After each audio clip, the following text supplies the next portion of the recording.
Buenas tardes, hermanos.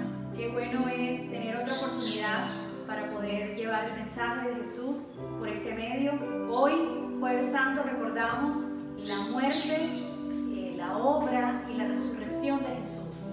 Pedro, en el capítulo 4 del libro de Hechos, dice, versículo 10: Sabed todos vosotros y todo el pueblo de Israel que en el nombre de Jesucristo el Nazareno, a quien vosotros crucificasteis y a quien Dios resucitó de entre los muertos, este Jesús es la piedra desechada por vosotros los constructores, pero que ha venido a ser la piedra angular. Y en ningún otro hay salvación, porque no hay otro nombre bajo el cielo dado a los hombres en el cual podemos ser salvos. Amén. Así que te invito a que donde estés, si quieres puedes ponerte sobre tus pies, llama a todos los miembros de tu familia para que juntos podamos cantar de esa gran obra que el Señor hizo en la cruz, donde nosotros pudimos ver la luz y nuestros pecados fueron lavados. Con pena amarga fui a Jesús, mostré mi dolor,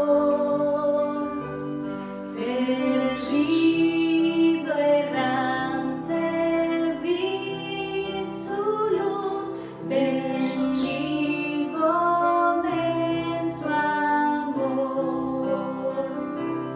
En la cruz, lo primero vi la luz y las manchas de mi alma yo lavé. Fue allí por fe, lo vi a Jesús y siempre feliz con él seré. Muy buenas tardes, mis hermanos, hermanas, amigos, amigas. Hoy damos gracias a Dios en este jueves en el que podemos compartir a través de la distancia, en este tiempo de recogimiento espiritual y de un espíritu de búsqueda y de anhelo en la presencia del Señor en estos días. Hoy, como Semana Mayor, queremos compartir con ustedes un tiempo especial de la Palabra de Dios. Y gracias también al Señor damos por el privilegio de participar de la Santa Cena instituida por Él mismo con sus discípulos. Quisiéramos en esta tarde, allí donde estás, que me acompañes en el Evangelio de Mateo, capítulo 26, versículos 36 al 46 y luego versículos 47 al 56. El evangelista Mateo capta detalles importantísimos de las últimas horas de Jesús antes de ir a la cruz del Calvario. El título es Jesús ora en Getsemaní y posteriormente del 47 al 56, arresto de Jesús. Entonces llegó Jesús con ellos, con los discípulos, a un lugar que se llamaba Getsemaní y dijo a sus discípulos: sentaos aquí, entre tanto que voy allí y oro. Y tomando a Pedro y a los dos hijos de Zebedeo, comenzaron a entristecerse y a angustiarse en gran manera. Entonces Jesús dijo: mi alma está muy triste, hasta la muerte. Quedaos aquí y velad conmigo. Qué profundo relato, mis hermanos. Jesús está atravesando una de las horas y momentos más profundos, críticos y decisivos de su vida como el Hijo de Dios, como el Mesías. Él necesita, frente a esta decisión de ir al Calvario, necesita estar en la presencia del Padre Celestial. Él necesita estar a solas con Dios en esta profunda decisión. Jesús está en una situación de fragilidad como humano, como hijo de hombre. La tristeza necesita el apoyo y le pide a sus discípulos que velen con él. Más adelante, ustedes van a notar una expresión profunda de la oración de Jesús. Padre mío, si es posible, pase de mí esta copa, pero que no se haga como yo quiero, sino como tú. El Hijo sometiéndose a la voluntad perfecta del Padre. La sujeción, la humillación, para ir a la cruz del Calvario y morir por nuestros pecados, por los pecados suyos y por los pecados míos. ¿Qué podemos aprender en esta realidad que nos narra la palabra de Dios a través del evangelista Mateo? En tiempos difíciles, en tiempos de crisis, en tiempos de angustia, en tiempos de decisiones profundas, usted y yo necesitamos la soledad y pasar por Getsemaní, que significa prensa de aceite. Es oprimir, prensar el fruto del olivo para que brote el aceite. Es entonces, mis hermanos y amigos, en Getsemaní donde Jesús busca la presencia del Padre. ¿Qué aplicación podemos sacar en este tiempo de esta profunda lectura en el Evangelio de Mateo? En tiempos difíciles, dije, buscamos la presencia de Dios para ser fortalecidos. En tiempos de profundas decisiones necesitamos que el Padre Todopoderoso nos acompañe.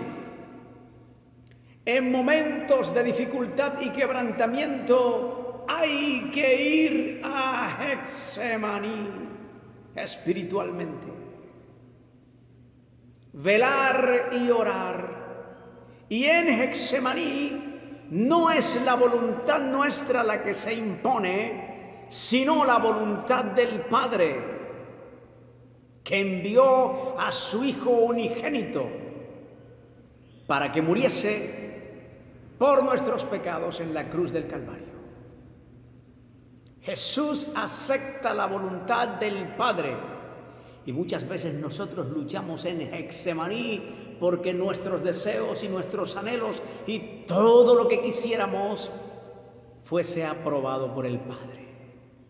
Sin embargo, la sujeción, el ejemplo y modelo de Jesús para nosotros en este tiempo, en una sociedad cargada de antivalores, de promociones tergiversadas y de un sentido contrario y oscuro de la vida.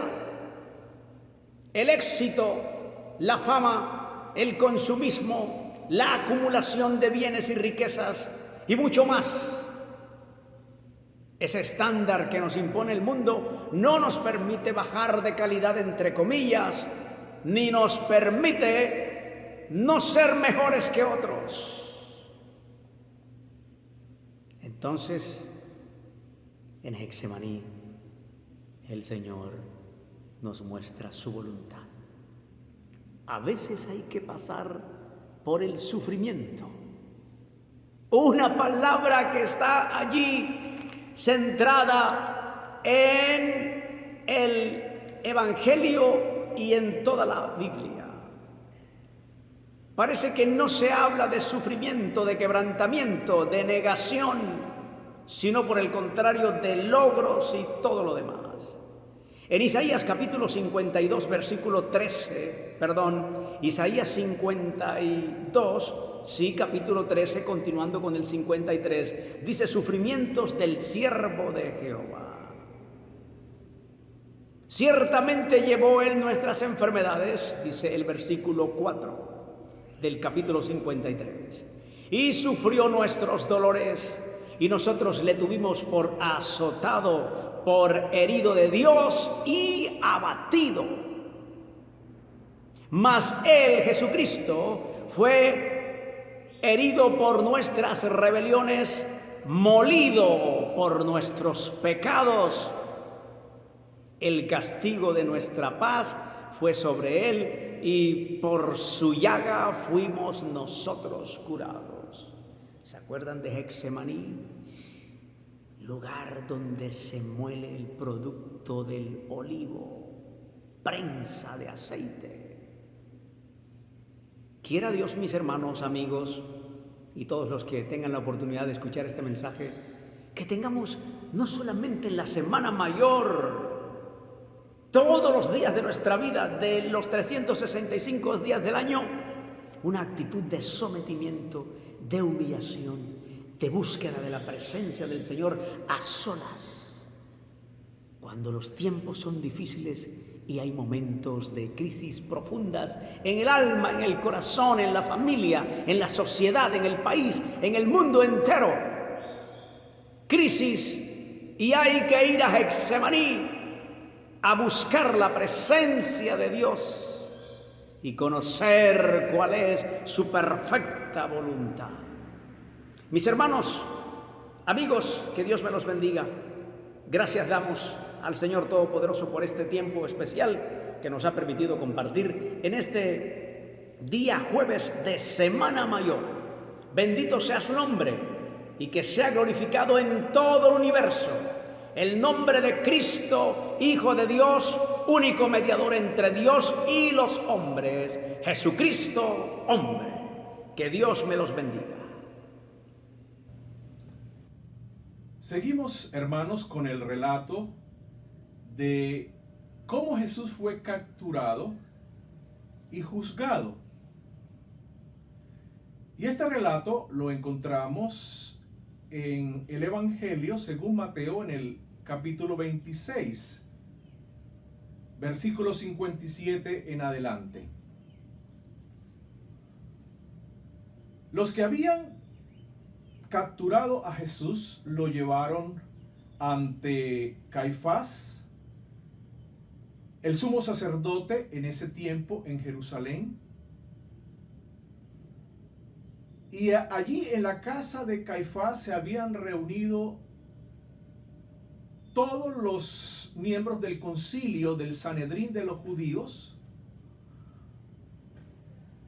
Y Pedro había ido detrás, un poco lejos, había llegado a la casa del sumo sacerdote y se había sentado en el patio junto con los guardias, esperando a ver en qué terminaría todo esto. Ahora, el concilio, reunido en pleno, buscaba pruebas falsas contra Jesús para poder condenarlo a muerte. Pero no encontraron tales pruebas, a pesar de que se presentaron muchos testigos falsos. Pero se presentaron dos testigos que acusaron a Jesús de que Jesús había dicho estas cosas: destruiré el templo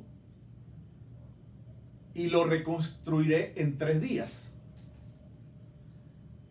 Entonces el sacerdote, el sumo sacerdote puesto de pie, le dijo a Jesús: ¿no vas a responder?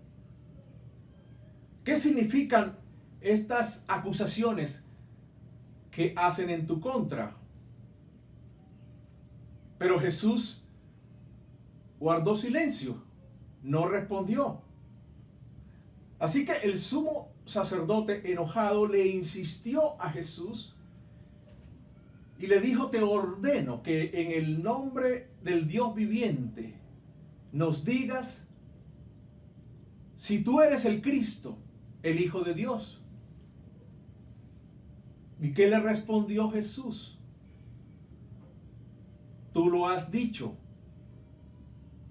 Y además les dijo Jesús: de ahora en adelante verán ustedes al Hijo del Hombre sentado a la derecha del Todopoderoso. Y verán al Hijo del Hombre viniendo en las nubes del cielo. Y enseguida el sumo sacerdote gritó: has blasfemado. Rasgó sus vestiduras y dijo: ¿para qué necesitamos más testigos? Miren ustedes mismos, han oído la blasfemia de este hombre. ¿Qué piensan que debemos hacer? Y todos unánimemente gritaron: merece la muerte. Entonces algunos escupieron el rostro de Jesús, le dieron golpes con sus puños, le abofetearon y se burlaban de él y le ridiculizaban en público diciendo: a ver, Cristo, adivina quién te golpeó. Y mientras tanto, Pedro estaba sentado afuera en el patio y se le acercó a Pedro una joven criada.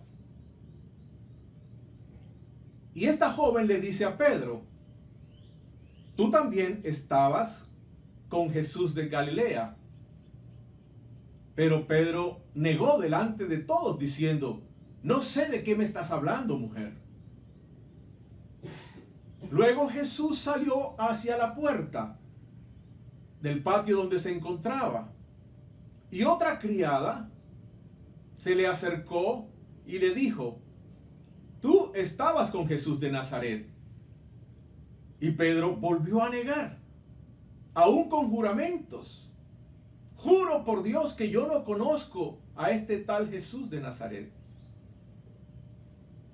Y poco tiempo pasó y se le acercaron un grupo de personas que estaban también allí y le dijeron a Pedro: seguro que tú eres uno de ellos porque hablas como ellos. Y entonces Pedro comenzó a decir automaldiciones y jurar que él no conocía a Jesús. Decía cosas como esta: me maldiga el cielo si no les estoy hablando con la verdad.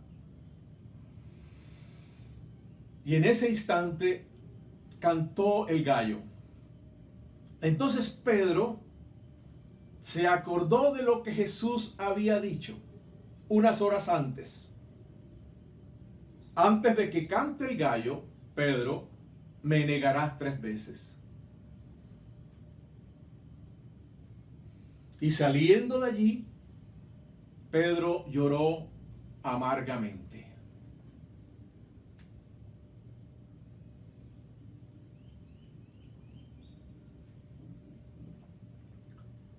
Jesús es juzgado por el concilio o el Sanedrín de los judíos en Jerusalén. Este estaba conformado por el sumo sacerdote, Caifás, por los jefes de los sacerdotes, algunos escribas, algunos fariseos y ancianos de Jerusalén. Este era realmente un grupo élite entre los judíos en Jerusalén. Lo mejor de lo mejor entre los judíos en Jerusalén. Jerusalén, la capital religiosa y sagrada de los judíos. Estos eran líderes judíos, líderes religiosos, políticos y sociales del pueblo judío. Y estos, iglesia, por celos de Jesús, lo odiaban tanto que buscaban intensamente y como fuera la manera de capturarlo para darle muerte. Y para esto hasta buscaban falsos testigos y les pagaban para que acusaran a Jesús con mentiras. En últimas, encontraron la manera de acusarlo. y lo acusaron de blasfemia, por cuanto Jesús había admitido ser el Cristo, el Hijo de Dios. La blasfemia para los judíos era el peor delito religioso. Y de esta manera pudieron declarar a Jesús digno de muerte. Le escupieron, le golpearon con puños, le abofetearon, burlándose públicamente de él. ¿No les parece, hermanos, increíbles los móviles y acciones humanas para matar a Jesús? Increíble. Mucha maldad, injusticia y engaños contra Jesús con tal de matarlo. Estas fueron las circunstancias humanas que llevaron a Jesús a la muerte en la cruz. Pero Dios gobierna sobre las circunstancias humanas. Así sean estas muy difíciles, malas y muy dolorosas. Y por medio de estas circunstancias, Dios estaba llevando a cabo sus planes. Por medio de estas circunstancias, Dios estaba dando cumplimiento a sus propósitos de gracia y de amor y salvación para la humanidad. Así Dios gobierna sobre las presentes circunstancias que vive el mundo hoy día y sobre las circunstancias que hoy vive tu familia y que tú mismo de manera personal estás viviendo. Y por su soberana providencia, Dios está cumpliendo sus planes y llevando a cabo sus propósitos en tu vida y en la vida del mundo para su gloria, para salvación de muchos y para la santificación de su iglesia.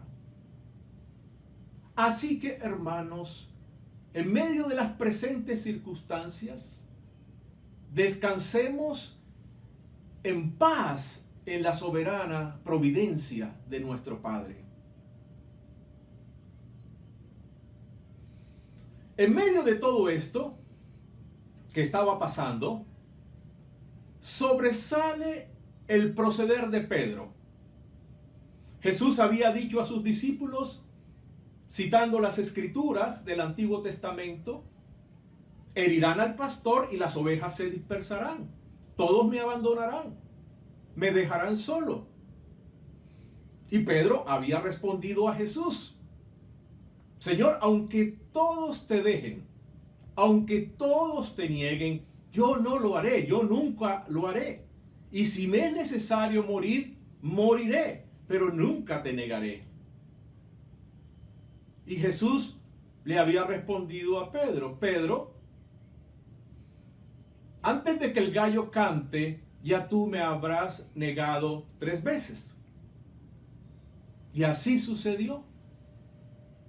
Pedro negó a Jesús 3 veces. 2 veces ante 2 jóvenes criadas. Y una tercera vez ante un grupo de personas que lo habían visto andar con Jesús. Y Pedro negó a Jesús categóricamente, vehementemente, con juramentos, con automaldiciones. Juro que no conozco a tal Jesús de Nazaret. Y cuando el gallo cantó, al reconocer Pedro que había hecho conforme a lo que Jesús le había dicho unas horas antes, se fue y lloró amargamente. Hermanos, cuán grande es nuestra fragilidad humana. Tenemos tanto miedo a sufrir y miedo a morir que podemos llegar a negar a nuestro Señor y Salvador. Cuánta tristeza y cuánta amargura nos produce nuestro pecado.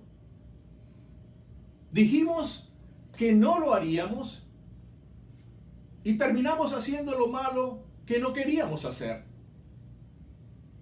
nos hicimos el propósito de hacer lo bueno y dejamos de hacer lo bueno que habíamos dicho que íbamos a hacer.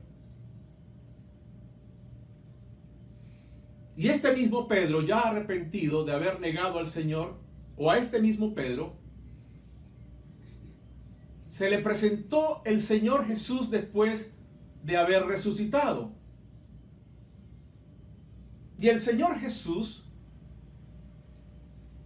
se dirige a Pedro y le hace 3 preguntas.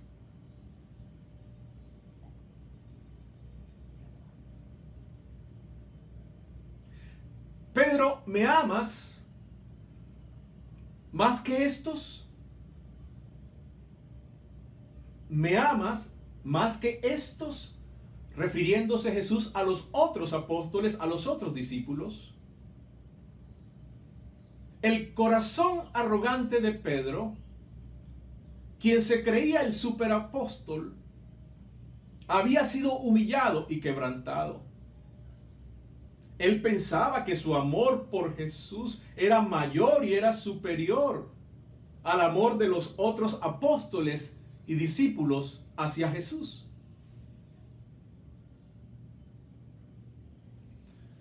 Y ahora se reconoce a sí mismo tan frágil e imperfecto como todos los demás discípulos y apóstoles. Ahora confía en el amor de Jesús por él y no en el amor de él por Jesús. Y entonces Jesús le dice algo extraordinario a Pedro. Pedro, apacienta mis ovejas. Pedro, apacienta mi rebaño. Pedro, apacienta a mi iglesia.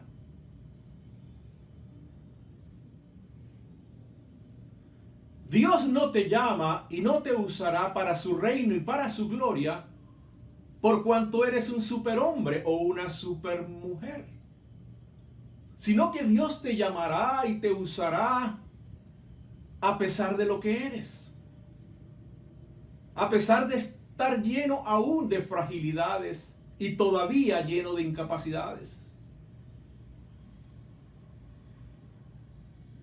Por eso confía enteramente en el extraordinario amor de Jesús por ti.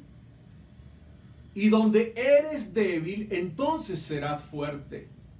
Porque el poder de Jesucristo se muestra en y por medio de nuestra fragilidad humana.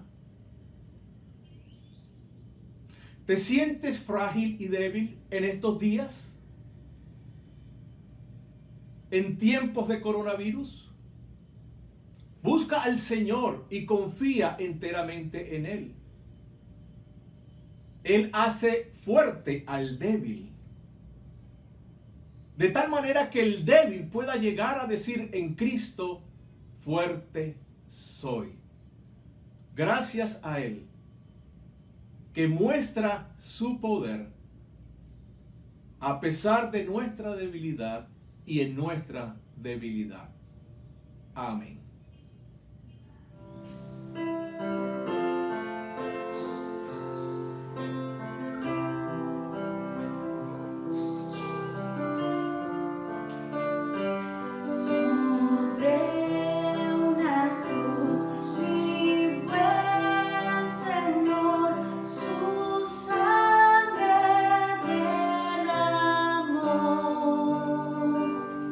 Por este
Continuamos, mis hermanos, hermanas, amigos y amigas, en este jueves, en el recorrido bíblico de lo que fue las últimas horas de Jesús, previo a la crucifixión y a su sepultura. Queremos que en este tiempo, como dije anteriormente, tiempo de recogimiento espiritual, de quietud, que debe acompañarnos todo el año también, reflexionar y profundizar sobre lo que la palabra de Dios quiere enseñarnos en este tiempo vigente para nuestras vidas. Miren, quisiera compartirles el relato de Mateo capítulo 27. Jesús ante Pilato. Hay varios subtítulos aquí. La muerte de Judas, Pilato interroga a Jesús y Jesús sentenciado a muerte. Es todo el capítulo 27, versículos del 1 al 26. Este es un relato igualmente profundo, con mucho para reflexionar y que nos da un panorama amplio de cómo se enfrentó Jesús también a los poderes de este mundo, a los poderosos, a los gobernantes que tenían autoridad delegada para decidir, pero no necesariamente le conocieron o desearon conocerle y recibirle como el Mesías. La palabra de Dios dice que venida la mañana, todos los principales sacerdotes, escuché, y los ancianos del pueblo entraron en consejo contra Jesús para entregarle a muerte. Y le llevaron atado y le entregaron a Poncio Pilato, el gobernador. Jesús, pues, estaba en pie delante del gobernador y éste le preguntó: ¿eres tú el rey de los judíos?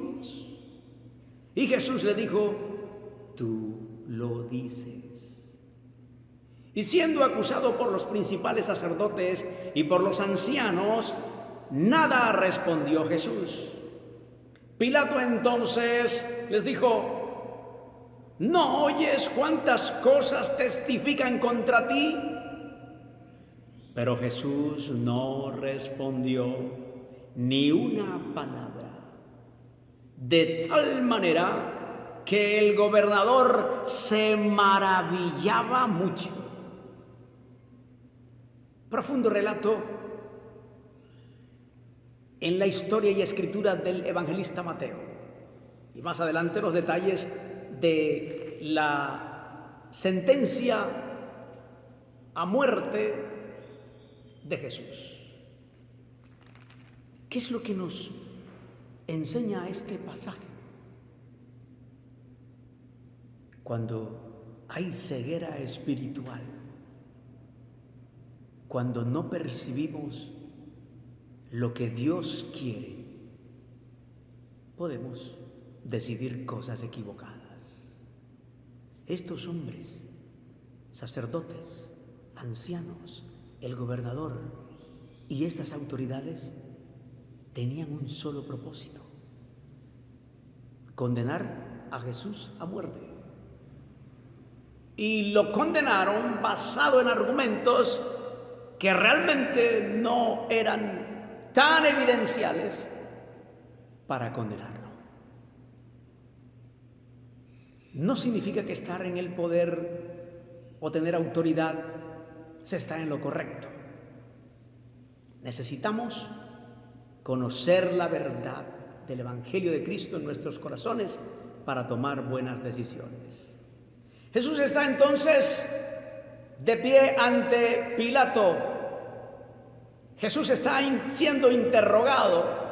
¿Alguna vez ha sido usted interrogado, llevado ante un juez para responder por algo? La actitud de Jesús es una actitud también de sometimiento, de humildad. el Cordero de Dios.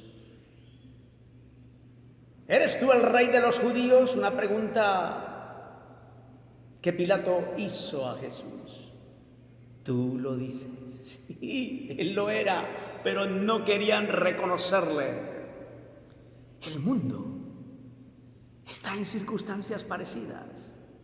Jesús, el Hijo de Dios, vino al mundo, murió por nuestros pecados y nos cuesta reconocerle a Él como el Dios y Señor sobre la vida y sobre la muerte, el único que tiene el poder, la autoridad de perdonar los pecados. Y nos quedamos solo con el simple conocimiento, con la simple historia y relato, y no nos apropiamos de esa verdad profunda. ¿Quién eres tú? Jesús es el Rey de Reyes y Señor de señores. Jesús está a la diestra de Dios Padre Todopoderoso y fue sentenciado a muerte. Y el pueblo decidió elegir a Barrabás y dar su condena a Jesús, o su aprobación para que Jesús fuese sentenciado a muerte. Y Pilato pensó en la temporalidad, ser gratificante al pueblo. Era el tiempo de ganarse el apremio, la popularidad del pueblo, y lo complació. Déjenme decirles que fue un error profundo, porque se interesó más en lo temporal que en lo eterno. Dice la palabra de Dios, Pilato dijo: ¿qué pues haré de Jesús llamado el Cristo? Todos le dijeron: sea crucificado. Y el gobernador les dijo: pues, ¿qué mal ha hecho? Pero ellos gritaban aún más diciendo: sea crucificado. Y Pilato escuchó la voz del pueblo. Este es el tiempo para decidir profundamente sobre Jesucristo. Amigo, amiga, hay muchas voces diciendo, proclamando, pero una sola es la verdad. Jesucristo, hombre, Hijo de Dios, vino al mundo a rescatarte a ti y a mí por nuestros pecados. Tal vez muchos siguen otros caminos, otras veredas, otros pensamientos, otras creencias. Pilato solo se quedó con la pregunta, pero no la hizo parte de su vida para la eternidad. En esta hora te animo y te reto profundamente espiritualmente a que recibas al Señor Jesús como tu Salvador personal y sepas que ese Cristo Jesús que murió en la cruz del Calvario es el Hijo de Dios resucitado al tercer día y viene por segunda vez para juzgar a los vivos y a los muertos. Jesús vendrá, el Rey de Reyes y Señor de señores. Que Dios les bendiga en este día y en este fin de semana, y esperamos volvernos a encontrar nuevamente el próximo domingo para seguir compartiendo las verdades eternas de la palabra de Dios. Gracias. Dios les guarde siempre. Buenas tardes, hermanos y amigos. Durante esta comúnmente llamada Semana Mayor, los días santos, grandes multitudes conmemoramos los últimos días de Jesús en la tierra. Normalmente son días de reflexión, son días de recogimiento, pero esta semana en particular, que corresponde al 2020, con el atenuante de la afectación del coronavirus y esta reclusión en nuestros hogares, tenemos la oportunidad de escudriñar mucho más profundamente los relatos bíblicos. Personajes como los soldados romanos, quienes desnudaron a Jesús, quienes pusieron una túnica, un manto escarlata sobre él y una corona tejida de espinas en su cabeza, son recordados por su comportamiento atroz. La palabra de Dios dice que una vez Jesús pasó por esta situación y fue escarnecido, fue llevado hacia un lugar que se llama el Gólgota, que significa lugar de la calavera. Era un lugar fuera de la ciudad, fuera de las murallas, en donde los romanos ejecutaban a través de este medio, de la crucifixión, a aquellos que habían sido enjuiciados y no eran romanos, no eran ciudadanos. La Biblia dice que todos le injuriaban, incluso los sacerdotes, los fariseos, los escribas. Y es interesante pensar que toda esta multitud, días antes, le había aclamado en su entrada triunfal, diciendo: Hosana, bendito el que viene en el nombre del Señor. Lucas introduce un diálogo muy hermoso y muy conocido entre Jesús y los dos malhechores que fueron crucificados con él. Mientras uno le injuriaba, el otro reconocía que en este Jesús no había mal, no había nada que podía justificarle este tipo de muerte y muerte de cruz. Al contrario, le dijo: acuérdate de mí cuando vengas en tu reino. Y Jesús, de una manera mucho más abundante, le respondió: hoy mismo estarás conmigo en el paraíso. La Biblia dice que esto ocurrió aproximadamente a la hora tercera, y desde la hora sexta a la hora novena hubo tinieblas. No solamente ocurrió este fenómeno, digamos, anormal o sobrenatural, sino también tembló la tierra. También se rompió el velo del templo de arriba a abajo. Se abrieron sepulcros, se rompieron las piedras. Cuerpos de santos que habían muerto salieron posteriormente y fueron presentados o llegaron a la ciudad una vez Jesucristo fue resucitado. Obviamente, ante todos estos eventos, el centurión y todos los que cuidaban, hacían parte de la guardia, tuvieron mucho temor y reconocieron que verdaderamente este era el Hijo de Dios. También Juan integra a todo este relato dos personajes que también son muy interesantes. Son José de Arimatea y Nicodemo. Son seguidores de Jesús en lo secreto, probablemente por tener miedo a los judíos. A este José de Arimatea le fue permitido tomar el cuerpo, envolverlo en sábanas nuevas y ponerlo en una tumba, en un sepulcro que nunca había sido usado y que se había cavado en una piedra. Y Nicodemo pudo hacer ofrecimientos de mirra y de otro tipo de ofrendas. Pero interesante que obviamente la guarda cerró este sepulcro con una piedra y la selló, con el ánimo de que los discípulos no se llevaran el cuerpo de Jesús y posteriormente dijeran que Jesús había resucitado como él lo había predicho. Esto ocurrió en 3 días. Fueron 3 días entre la preparación, entre el día de reposo y el primer día de la semana. Pero fueron 3 días en donde ocurrieron una cantidad de acontecimientos y personajes de todos los sectores estuvieron involucrados, que nosotros podemos llegar a pensar de que el hecho de que el velo se haya roto de arriba hacia abajo solamente fue un evento un incidente sin mayor trascendencia, y que solamente los 4 escritores lo pusieron ahí como para llenar un poco de color y dramatismo el relato. Pero no fue así. Si nosotros conociéramos bien realmente lo que significaba el templo, las habitaciones del templo y todos los utensilios que estaban ahí, podríamos darnos cuenta que hay una hermosa y profunda enseñanza en este acontecimiento, en este evento en particular. La Biblia dice que el templo se rasgó y podemos ir 1500 años antes para poder entender lo que realmente esto significaba.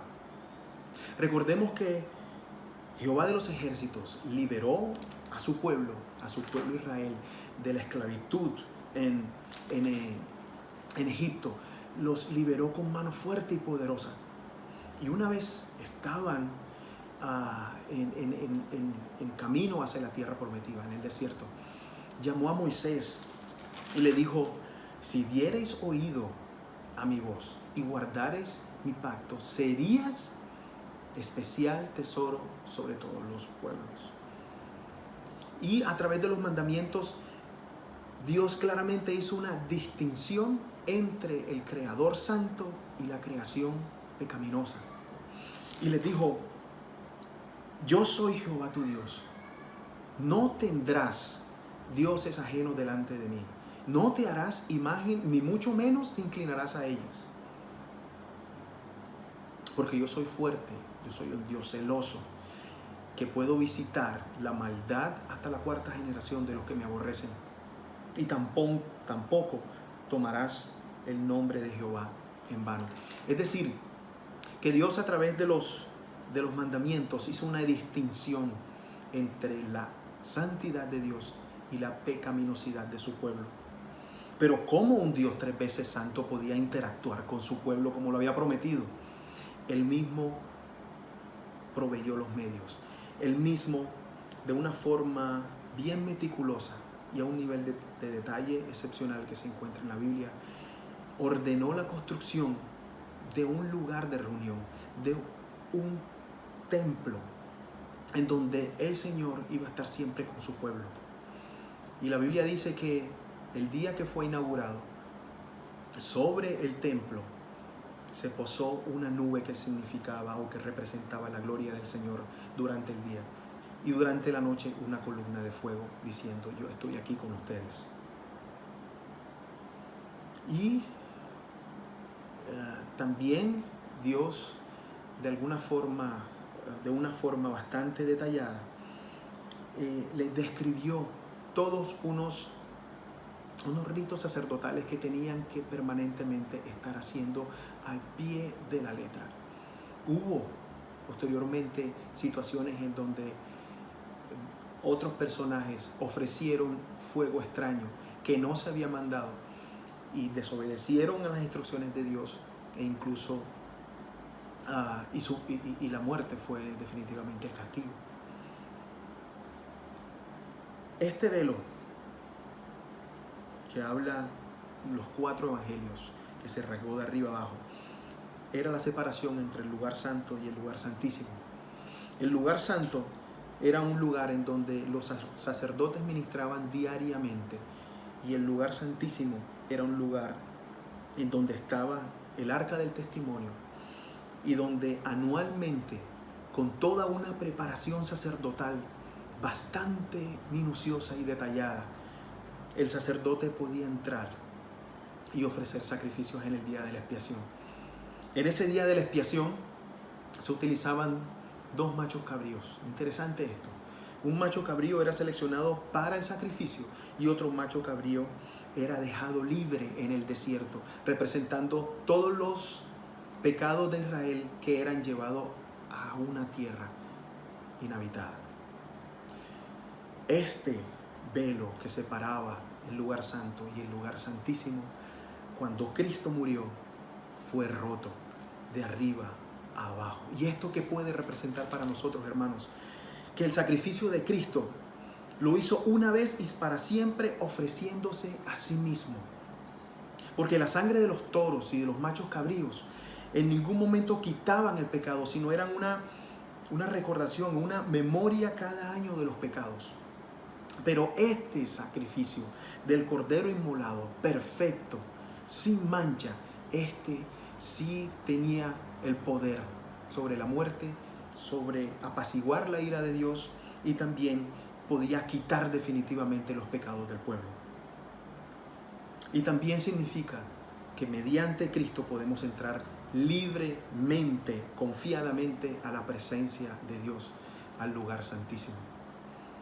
Cristo nos reconcilió, hermanos, y así también fue ofrecido una vez y para siempre, para llevar los pecados de muchos, y vendrá por segunda vez sin relación al pecado para salvar a los que esperamos en Él.